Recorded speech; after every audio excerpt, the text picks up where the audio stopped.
முக்தி தரக்கூடிய ஸ்தலங்கள் 7.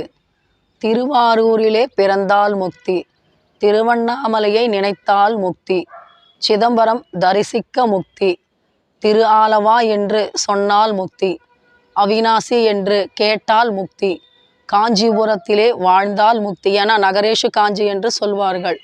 காசி என்கிற வாரணாசியிலே இறந்தால் முக்தி.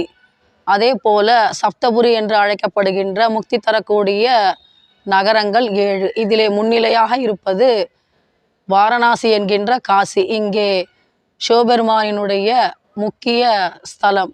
இங்கே மரிப்பவர்களுடைய காதிலே சிவபெருமான் ராமதாரக மந்திரத்தை சொல்கின்றார். அடுத்தது அயோத்தி. இங்கே ராமர் பிறந்த ஜென்ம பூமி. மதுரா கிருஷ்ணர் பிறந்த புண்ணிய பூமி. துவாரகை கிருஷ்ணர் ஆட்சி புரிந்த நகரம். அவந்தி என்கிற உஜ்ஜயினி. இங்கே சிவபெருமானுடைய பல ஆலயங்கள் அமைந்திருக்கின்றன. ஹரித்வார். இங்கே பூமியிலிருந்து கங்கா நதியானவள் உற்பத்தி ஆகின்றாள். அடுத்தது காஞ்சிபுரம்.